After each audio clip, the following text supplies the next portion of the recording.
کہ جی آج فلاں جگہ بارش برسانی ہے، آج فلاں جگہ بارش نہیں برسانی، آج فلاں جگہ یہ معاملہ کرنا ہے، فلاں کو اولاد دینی ہے، فلاں کو اتنا رزق دینا ہے، جو بھی معاملات تھے وہ شیاطین سنتے اور پھر یہاں آ کر ان معاملات میں لوگوں کے درمیان بگاڑ پیدا کرتے، خرابی پیدا کرتے، اور یہ کہتے کہ جی یہ تو ہم بھی کر سکتے ہیں، یہ تو ہم بھی جانتے ہیں، ابھی دیکھنا بارش برس جائے گی۔ وہ سن چکے ہوتے ہیں یہ نظام تھا پہلے، پھر اللہ تبارک و تعالیٰ نے یہ نظام بنایا کہ شیاطین کے لیے پابندی لگ گئی کہ وہ آسمانوں کی بلندیوں تک نہیں پہنچ سکتے۔ یہ کوشش ضرور کرتے ہیں، جاتے ہیں، فرشتوں کی ڈیوٹیاں ہیں، فرشتے وہاں سے جو ہے وہ درے کہہ لیں، چیزیں پتھر کہہ لیں، جو ہم روشن ستارے دیکھ رہے ہوتے ہیں، وہ ایسے ان کو مارتے ہیں تو یہ پھر زمین کی طرف بھاگتے ہیں۔ یہ وہ گولیاں اور درے ہیں کہ جو ستارے ہم ٹوٹتے دیکھتے ہیں، وگرنہ ستارے جہاں ان کو رب نے قائم کیا ہے، جہاں ان کو رب نے کھڑا کیا ہے، وہ اپنی جگہ پر قائم ہے، ہلتے نہیں ہے، اپنے مقررہ وقت پہ آ بھی رہے ہیں، جا بھی رہے ہیں۔ اور آپ نے یہ بھی دیکھا ہے کہ سورج وہ سورج ہے کہ چاہے تو زمین پہ آگ لگا دے، چاہے تو زمین پہ آگ لگا دے، چاند وہ چاند ہے، چاہے تو زمین پہ زمین ساری برف سے جو ہے وہ جم جائے، لیکن سورج کو حکم ربی ہے کہ فلاں علاقے میں اتنی تپش دینی ہے، فلاں وقت میں اتنی تپش دینی ہے۔ چاند کا حکم ہے کہ فلاں علاقے میں اتنی ٹھنڈ اور اتنی روشنی دینی ہے۔ میاں کہنے کا مطلب یہ ہے خدا کی بنائی ہوئی ہر چیز اپنے اپنے مقررہ وقت پر چل رہی ہے اور اپنے اپنے احاطے میں چل رہی ہے۔ یہ خدا کا ایک پورا نظام ہے جو اس نے صرف اور صرف اپنے بندے کے لیے بنایا ہے۔ کس کے لیے بنایا ہے؟ اپنے بندے کے لیے بس۔ سورج خدا کی کوئی ضرورت نہیں ہے، سورج چاند رب کی کوئی ضرورت نہیں ہے، یہ ستارے رب کی کوئی ضرورت نہیں ہے، یہ پانی، یہ ہوا، یہ موسم کا تبدیل ہونا، کچھ ماہ گرمی کچھ ماہ سردی ہے جی، یہ چشموں کا بہنا، یہ لباس، یہ غذائیں، زمین کا اناج اگانا، یہ میرے رب کی ضرورت، میرے رب کی ضرورت۔ رب ان ہر چیز سے پاک ہے، ساری کائنات میرے رب کی محتاج ہے، مگر رب کسی کا محتاج نہیں ہے۔ تو یہ پوری کائنات کا نظام ہمارے لیے ہے، یہ انسان کے لیے ہے۔ اس لیے اللہ فرماتا ہے نا وَإِن تَعُدُّوا نِعْمَتَ اللَّهِ لَا تُحْصُوهَا، تم رب کی نعمتوں کو اگر شمار کرو، اگر بیٹھ گئے کیلکولیٹر لے لے، کاپی اور پینسل لے لے کہ جی آج میں رب کی نعمتیں شمار کروں گا، میں آج رب کی نعمتیں گنوں گا کہ جی میں نے فلاں کھانا کھایا، یہ نعمت، فلاں نعمت، فلاں نعمت، کتنی نعمتیں شمار کر پائیں گے آپ؟ یہ رب کا چیلنج ہے وَإِن تَعُدُّوا نِعْمَتَ اللَّهِ لَا تُحْصُوهَا، اگر نعمتیں شمار بھی کرنا چاہو گے تو شمار نہیں کر سکتے، اور اگر انکار بھی کرنا چاہو گے نعمتوں کا تو فَبِأَيِّ آلَاءِ رَبِّكُمَا تُكَذِّبَانِ، تو پھر کس کس نعمتوں کا انکار کرو گے؟ اپنے رب کی کس کس نعمت کو جھٹلاؤ گے؟ یہ ہم عبادت کر رہے ہیں، یہ بھی خدا کی نعمت ہے۔ یہ انسان جب اللہ کی بارگاہ میں جھک نہیں سکتا نا، آپ دیکھتے ہیں ایسے سینکڑوں لوگ ہیں، مسجد کے پاس گھر ہے، مسجد کے ساتھ کاروبار ہے، مسجد میں رہن سہن ہے، لیکن نماز کی توفیق نہیں ہے۔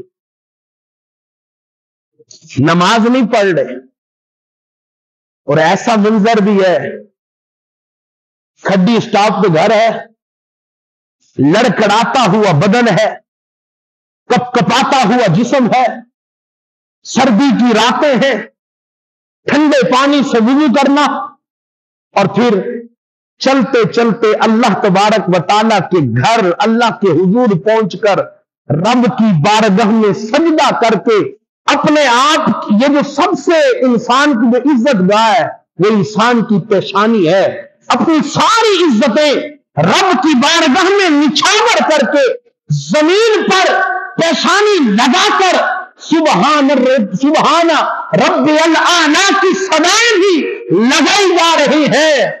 یہ رب کی نعمت نہیں تو کیا ہے؟ یہ جو آپ دیکھتے ہیں گھر پاس ہے، گھر پاس ہے مسجد کے، مسجد میں رہن سہن ہے، وقت بھی ہے، موقع بھی ہے، طاقت بھی ہے، ہمت بھی ہے، فراغت بھی ہے، صحت بھی ہے، لیکن رب کی بارگاہ میں جھکنا نصیب نہیں ہوتا، رب کی بارگاہ میں سجدے نصیب نہیں ہوتے، رب کی بارگاہ کا قیام نصیب نہیں ہوتا، رب کی بارگاہ کا رکوع نصیب نہیں ہوتا، اور اهدنا الصراط المستقیم صراط الذین انعمت علیہم غیر المغضوب علیہم ولا الضالین جیسی دعائیں میسر نہیں آتی۔ سمجھ لیں ایسا نہیں ہے کہ رب توفیق نہیں دے رہا، ایسا نہیں ہے کہ رب موقع نہیں دے رہا، ایسا نہیں ہے کہ جی رب جو ہے وہ چاہتا نہیں ہے کہ میرا بندہ میرے پاس آئے، لیکن بات یہ ہے ہوتا کیا ہے، کوئی ایسی خطا ہو گئی، کوئی ایسا گناہ کر بیٹھے، کوئی ایسی لغزش کر بیٹھے، ہاں جی، کسی کا دل دکھا بیٹھے، کسی کو تکلیف دے بیٹھے، کسی کو جو ہے وہ کسی پر ظلم کر بیٹھے، اب وہ ظلم ہے کہ ہمیں اللہ کے گھر آنے نہیں دیتا، اب وہ گناہ ہے کہ ہمیں اللہ کے گھر آنے نہیں دیتا، اب وہ رب کی ناراضگی ہے کہ جو ہمیں جھکنا نصیب نہیں ہو رہا، سجدے نصیب نہیں ہو رہے، وگرنہ اللہ تبارک و تعالی کا کرم تو سب پہ برس رہا ہے، اللہ کا کرم تو ہاں جو مان رہا ہے اس پہ بھی برسائے جا رہا ہے، جو نہیں مان رہا رب کا کرم تو اس پہ بھی برس رہا ہے، نعمتیں تو رب نماز پڑھنے والے کو بھی عطا کر رہا ہے، اور نعمتیں تو رب نماز نہ پڑھنے والے کو بھی دے رہا ہے، بلکہ میں یوں کہوں کہ اس وقت پوری دنیا میں دولت کے اعتبار سے، دنیا کے اعتبار سے، مال کے اعتبار سے جو لوگ ترقی یافتہ ہیں وہ رب کے نہ ماننے والے ہیں، رب کے انکاری ہیں، ارے رب کے نعمتیں ان پہ ہی برسا رہا ہے، لیکن اللہ تبارک و تعالیٰ کا ہم پہ بھی احسان ہے، ہم پہ بھی احسان ہے کہ اس نے کوئی نعمت ہم پہ بھی نہیں چھالی رکھی۔ کیا کوئی ایسا شخص اٹھ کے کہہ سکتا ہے کہ جی میں کئی دنوں سے بھوکا ہوں یا بھوکا سویا ہوں؟ ہرگز نہیں، ایسا ہو نہیں سکتا۔ وہ ایک جملہ اردو میں محاورے کے طور پہ بولا جاتا ہے کہ رب بھوکا اٹھاتا ضرور ہے مگر سلاتا نہیں ہے، یہ حقیقت ہے۔ رب تو نعمتیں برسائے جا رہا ہے، وہ ہے نا حضرت ابراہیم علیہ السلام، آپ کی عادت مبارکہ تھی جب بھی کھانا تناول فرماتے کسی کو پاس بٹھا کر، کسی کے ساتھ، کسی کو مہمان بناتے پھر کھانا کھاتے۔ ایک دن مہمان کو تلاش کیا تو کسی مہمان کو پکڑ کے لے آئے، دسترخوان پہ بٹھایا، ہاتھ دلوائے، کھانا لگایا، کہا جی میرے رب کا نام لو اور کھانا شروع، میرے رب کا نام لو اور کھانا شروع کرو۔ کہا جی میں کیسے نام لوں، میں تو رب کو رب نہیں مانتا، معاذ اللہ، میں تو اسے رب تسلیم نہیں کرتا، میں کیسے رب کا نام لوں؟ کہا بدبخت اٹھ میرے دسترخوان سے، میرے یار کو نہیں مانتا، میرے محبوب کو نہیں مانتا، پھر تو اس قابل نہیں کہ میرے دسترخوان پہ بیٹھ کے کھانا تناول کرے، کھڑا ہو، نکل یہاں سے۔ وہ شخص چلا گیا. اللہ تبارک و تعالی نے ابراہیم علیہ الصلوۃ والسلام کی طرف توجہ فرمائی. ارشاد فرمایا ابراہیم میرا بندہ تیرے دسترخوان پہ آیا تو نے اٹھا دیا. میرا بندہ تیرے دسترخوان پہ آیا اٹھا دیا. عرض کی مولا تیرا بندہ وہ تو تجھے مانتا ہی نہیں. تو میرا محبوب ہے, تو میرا یار ہے, جو تجھے نہیں مانتا میں اسے کھانا کیسے کھلاؤں. فرمایا ابراہیم مجھے نہیں مانتا. نہیں مولا تجھے نہیں مانتا. فرمایا میں تو رزق دے رہا ہوں نا.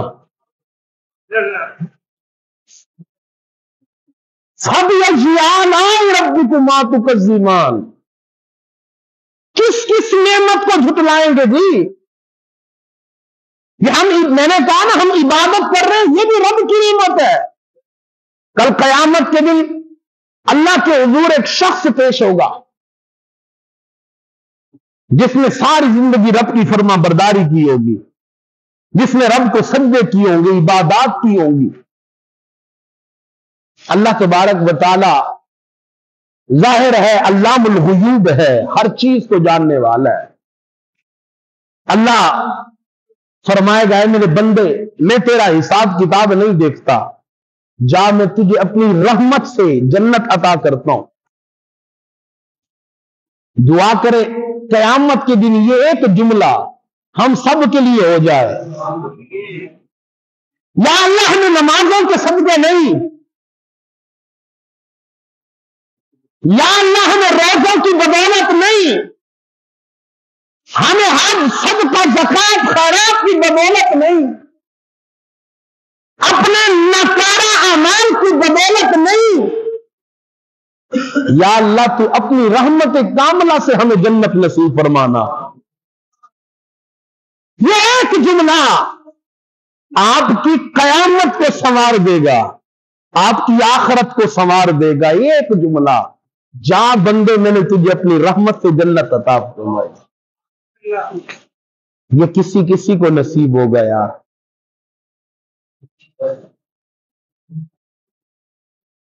اللہ فرمائے گا جا بندے میں نے تجھے اپنی رحمت سے جنت عطا کی. وہ بندہ عرض کرے گا مولا ساری زندگی تیری نمازیں پڑھتا رہا, ساری زندگی تجھے سجدے رکوع کرتا رہا, ساری زندگی سبحان ربی العظیم سبحان ربی الاعلی التحیات للہ والصلوات والطیبات کے ترانے الاپتا رہا. مولا ٹھنڈے پانی سے وضو کرتا رہا, گرمی تھی تو بھی مسجد میں جاتا تھا, سردی تھی تو بھی مسجد میں جاتا تھا, ہر موسم میں میں نے تیری عبادت کی, ہر موسم میں میں نے تیری ریاضت کی, تجھے مانا, تجھے پکارا, تیری عبادت کی. مولا میری نمازیں تو بہت ہیں, مولا میرے روزے تو بہت ہیں, میری عبادات تو بہت ہیں, تو مجھے میری عبادات کے صدقے جنت عطا فرما. مولا تو مجھے اپنی رحمت سے کیوں بھیج رہا ہے, میری عبادات کس کام آئے گی. اللہ فرمائے گا اچھا تیری عبادات, اے بندے یہ بتا تو نے عبادت کی. جی مولا. تجھے عبادت کے لیے وقت کس نے دیا؟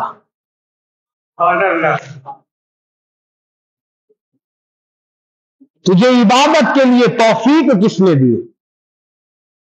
تجھے عبادت کرنے کے لیے یہ جسم کس نے دیا؟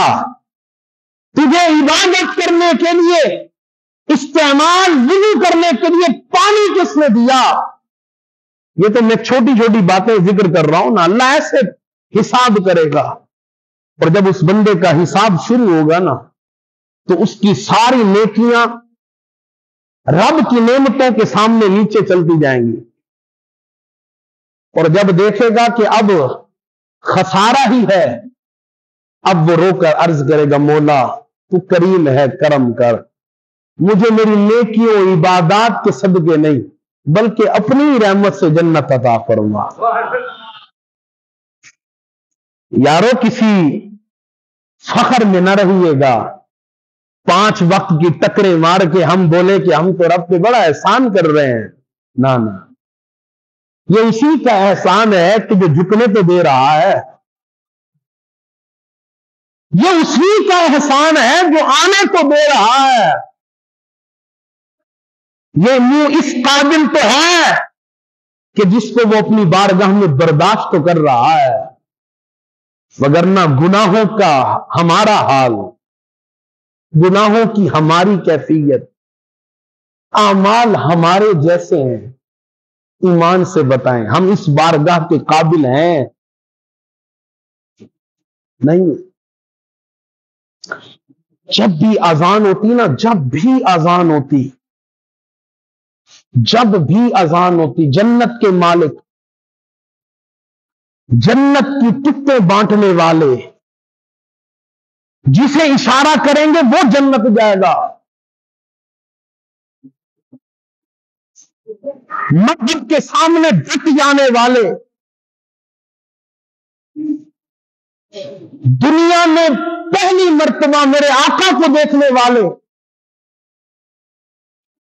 سب سے پہلی غذا میرے نبی کا لعاب حاصل کرنے والے، جنہیں میرے نبی نے علم کا دروازہ کہا ہو، جو جنتی نوجوانوں کے سرداروں کے بابا ہو، ارے جن کی بیوی کی یہ شان ہو کہ جب حضرت سیدہ کائنات سیدہ فاطمہ الزہرا کی سواری آئے گی، صوفیاء فرماتے ہیں منادی ندا کرے گا، اے شہیدوں، اے انبیاء کی جماعت، اے صدیقین کی جماعت، اے صالحین کی جماعت، اے اولیاء کرام کی جماعت، بڑی بڑی شانوں والے لوگ، ساری کائنات کو یہ اعلان ہوگا، سارے محشر میں یہ اعلان ہوگا، اپنی گردنیں جھکا لو، اپنی نظریں جھکا لو، اس لیے کہ محمد الرسول اللہ کی بیٹی فاطمہ کی سواری آ رہی ہے۔ اس شان والی خاتون کے شوہر حضرت سیدنا علی المرتضی شیر خدا، جن کی اپنی شان نرالی ہے، ان کی کیفیت یہ ہے کہ جب بھی اذان ہوتی حضرت علی المرتضی کا جسم کانپنا شروع ہو جاتا، آپ تھر تھرا جاتے، لوگ پوچھتے حضرت تھر تھرا جاتے ہیں، اذان سنتے ہیں کانپنا شروع ہو جاتے ہیں، آپ فرماتے ہیں دیکھ نہیں رہے کس بڑی بارگاہ سے بلاوا آ رہا ہے؟ ارے میاں ہمیں تو قدر نہیں، ہمیں تو اندازہ نہیں، ہمیں تو اہمیت کا پتہ ہی نہیں، ہمیں تو خبر ہی نہیں۔ بس جس کیفیت میں بیٹھے تھے، جیسا لباس تھا، اٹھے وضو کیا اور مسجد میں دھڑ دھڑاتے دوڑتے ہوئے بھاگے، کہیں رکعت نہ نکل جائے۔ مسجد کے وضو خانے پہ بیٹھے، امام صاحب فاتحہ ختم کی، خوف لاحق ہو گیا کہ بس یہ رکعت جا رہی ہے، جیسے کہ نماز جا رہی ہو، بھاگنا شروع کر دیا، کوئی خوف ہی نہیں، اہمیت ہی نہیں، قدر ہی نہیں، وگرنہ جس بارگاہ میں جا رہے ہیں حق تو یہ بنتا تھا کہ رینگ رینگ کے جائیں، کہ کہیں کوئی بے ادبی نہ ہو، کہیں کوئی بے، یہ ولیوں کو ہم جو ولی مانتے ہیں، یہ جو رب فرماتا ہے کہ میں ان کی زبانیں بن جاتا ہوں، یہ جو رب ان کو شانیں دے رہا ہے، انہوں نے شانیں حاصل بھی کی ہیں، محنتیں کی ہیں۔ حضرت ابراہیم بن ادہم رضی اللہ رحمت اللہ تعالی علیہ، ولی اللہ، وقت کے ولی، بادشاہ تھے، اللہ نے ولایت کا موقع عطا فرمایا، محنت کی۔ آج میں اور آپ، ہمیں یہ بھی اللہ کا کرم ہے، اگر پتہ لگ جائے کہ جی عمرے پہ جانا ہے تو ہم اپنی تیاریاں شروع کر دیتے ہیں خوشی میں، یہ تیاری، وہ تیاری، یہ صابن، وہ صابن، یہ کریم، فلانی کریم، بھی واپس آئیں گے تو چہرے پہ نور تو ہونا چاہیے، پتہ چلے کہ عمرہ کر کے آیا ہے بندہ۔ اور میاں پتہ چل جاتا ہے کہ یہ سجدوں کا نور نہیں ہے، یہ پیارا نبی کا نور ہے، یہ پیشانی بتا دیتی ہے کہ یہ آرٹیفیشل نور ہے۔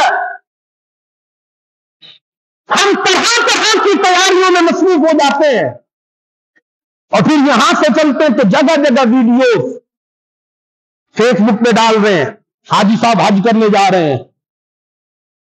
یہ تو پھر دور رہا، یہ تو پھر دور رہا، یہ تو پاکستان ہے، پھر جہاز ہے، پھر جدہ ہے، چلے پھر ہم مکہ پہنچے، ہوٹل ہے، ہم موبائل چلا رہے ہیں۔ افسوس تو اس سے بھی بڑا یہاں ہے کہ ادھر کعبۃ اللہ ہے جس کے دیدار کو تڑپتی ہے دنیا، جس کی تجلی سے گھبراتے تھے اولیاء جس کی تجلی سے کعبۃ اللہ کی جھلک سے تڑپتے تھے، وہ پیچھے ہے جس کی خاطر ہم روتے رہے مولا کعبے کا دیدار کرا دے، وہ ہمارے پیچھے ہے۔ اس کا دیدار کرنے کی بجائے ہم نے موبائل اٹھایا ہوا ہے۔ یہاں تو ہم قرآن کو پیٹ نہیں کرتے، وہاں کعبے کو پیٹ کیے ہوئے ہیں۔ یہ ہماری کیفیت ہے۔ حضرت ابراہیم بن ادم حج کرنے جا رہے ہیں، پہلی مرتبہ کیا کرنے جا رہے ہیں؟ کیا کرنے جا رہے ہیں؟ حج۔ اہتمام دیکھیے، گھر سے چلے، جہاں 2 قدم ہوتے ہیں، جہاں 2 قدم ہوتے ہیں رک جاتے ہیں، اللہ اکبر، 2 نوافل پڑھتے ہیں، پھر 2 قدم 2 نوافل، پھر 2 قدم پھر 2 قدم 2 نوافل۔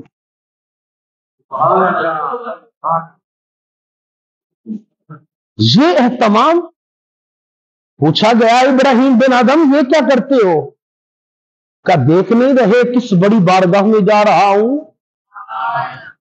کس کے گھر کا دیدار کرنے جا رہا ہوں، کس کی زیارت کو جا رہا ہوں، دیکھ نہیں رہے؟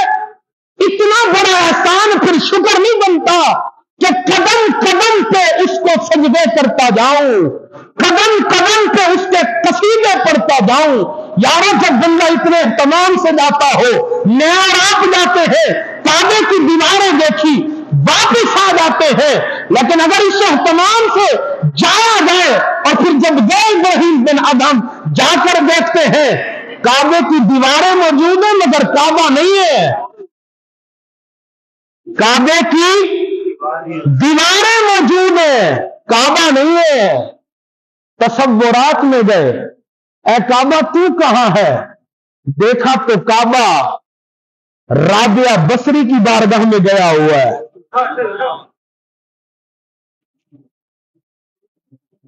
یہ اہتمام، اور یہاں ہم دوڑے چلے آتے ہیں، چوڑے چلے آتے ہیں۔ آج ہم نماز پڑھ کے آ رہے ہیں، آج ہم نماز فجر پڑھی ہے نا، فجر 9 بجے بھی کال آئی تھی، ہاں جی کہاں ہے؟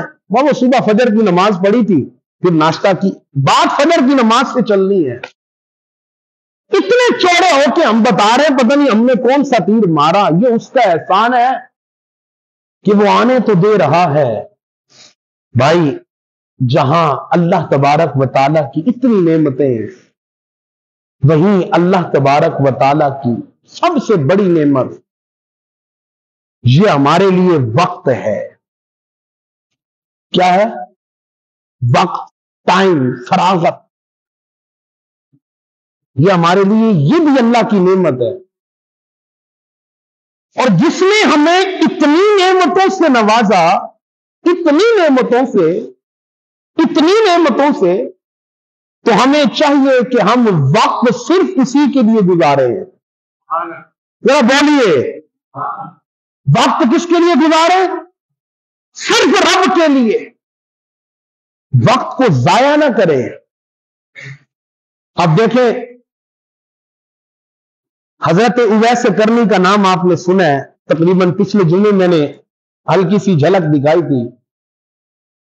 حضرت اویس کرنی ماں کی خدمت کرتے رہے، سرکار کی بارگاہ تک نہیں پہنچ سکے۔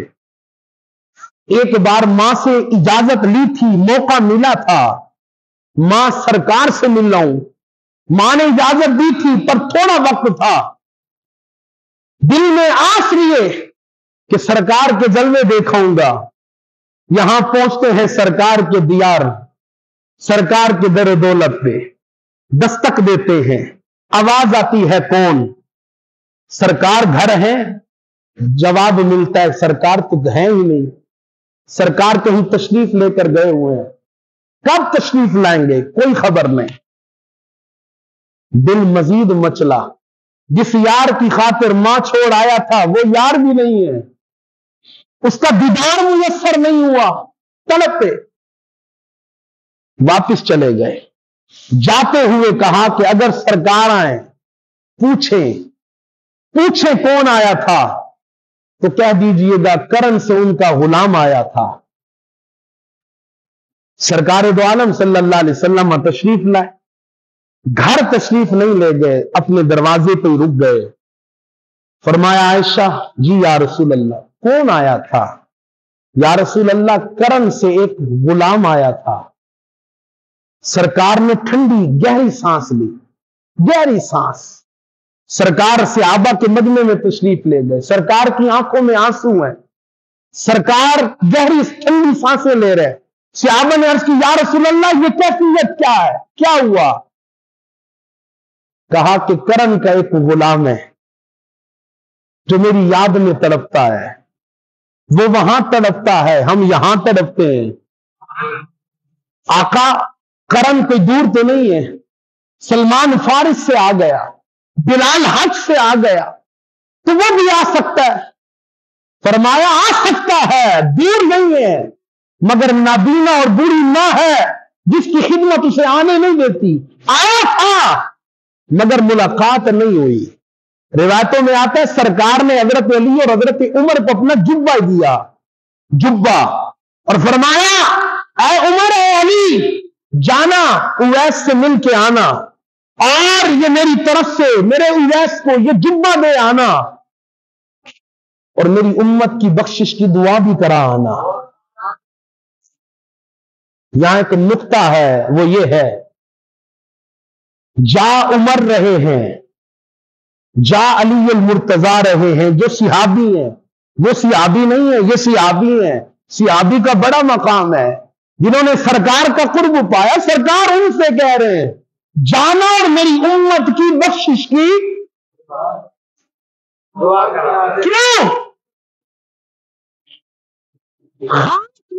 کیوں کی طرف سے وہ یہ جو اپنے ماں باپ کی خدمتیں کرتے ہیں, اپنے ماں باپ کو راضی کرتے ہیں, وہ رب کے محبوب ہوتے ہیں. جو مانگتے ہیں رب عطا کرتا ہے. دعا تو علی بھی کر سکتے تھے, دعا تو عمر بھی کر سکتے تھے, لیکن فرمایا اویس سے کہنا میری امت کی بخشش کی دعا کرے. اب جو بات بیان کرنا چاہتا ہوں سنیے. وقت کی کتنی اہمیت ہے, اللہ کی رضا کے لیے گزارنا چاہیے. یہاں سے حضرت عمر اور حضرت علی رسالت مآب کے وصال کے بعد وہ جبہ لیے حضرت اویس سے کرنی کی ملاقات کے لیے گئے. تلاش کر رہے ہیں یہاں اویس, کوئی اویس کو جانتا ہو. اویس تو کوئی تھے, خیر پوچھتے پچھاتے وقت لگا, ڈھونڈ لیا. کیا دیکھتے ہیں ایک مستانہ ہے, ایک ملنگ ہے جو اللہ کے دیوانہ ہے, اللہ کی یاد میں ہے, اللہ کے رسول کی یاد میں ہے, سجدے پہ سجدے کیے جا رہا ہے. یہ جا کر بیٹھ گئے. عبادت سے کیا فراغت ہونی تھی, کافی انتظار کیا. کچھ لمحوں بعد کہا اویس مدینے سے آئے ہیں, ملاقات کرنی ہے. میں عمر ہوں, یہ علی ہیں. میں عمر ہوں, یہ کہیں سرکار کا یہ جبہ آپ کے لیے تحفہ ہے. بس سرکار کا نام سنا تو اترو برسنے لگے, تڑپنے لگے. اویس کہا اتنا عشق تھا تو پھر آئے کیوں نہیں؟ کہا اچھا میں تو آیا نہیں, میں تو آیا نہیں. بات عشق کی چل پڑی, وقت ختم ہو چکا. میں تو آیا نہیں. اے عمر اے علی تم بتاؤ تم نے سرکار کو دیکھا؟ ہاں دیکھا. کہا اچھا بتاؤ سرکار کی بھویں کیسی تھی؟ سرکار کے بھویں کیسی تھی؟ جڑی ہوئی تھی یا الگ الگ تھی؟ کہا یہ تو ہم نے نہیں دیکھا. سرکار ہے سرکار، ٹکری باندھ کر سرکار کو دیکھنا کسی کی جسارت نہیں تھی. کہا یہ تو ہم نے نہیں دیکھا. کہا پھر آؤ ہم سے سنو. کہتے ہو نا ہم نہیں آئے، ہم سے سنو. دور سے دیکھیں تو جڑی ہوئی لگتی تھی، پاس آئے تو کھلی ہوئی لگتی تھی. مطلب یہ تھا ویس بتانا یہ چاہتے تھے. اے عمر اے علی، حقیقت میں نہیں آیا، رہتا کرن میں تھا. حقیقت میں رہتا، ظاہری طور پہ رہتا کرن میں تھا، مگر ہوتا بارگاہ مصطفیٰ میں ہی تھا. اچھا بات جو بیان کرنی تھی بس بات ختم کریں. اب یہ ملاقات کا سلسلہ لمبا ہوتا. اتنی بڑی شخصیات، سرکار کے غلام، سرکار کے پاس رہنے والے، سرکار کا لمحہ لمحہ جاننے والے شخصیات موجود ہیں. لیکن حضرت اویس قرنی آپ فرماتے بس میں مزید آپ کو وقت نہیں دے سکتا، اس لیے کہ میرا سارا وقت میرے رب کے لیے ہے. میرا سارا وقت میرے، آپ اندازہ لگائیں کس طرح وقت کی قدر ہے. یا ہم کہیں چل پڑے گھنٹوں ضائع کر دیتے ہیں فضولیات میں. خدا کے لیے وقت کی قدر کریں اور وقت کو اپنے رب کے لیے گزاریے. اللہ کریم ہمیں عمل کی توفیق عطا فرمائے. وما توفیقی الا باللہ.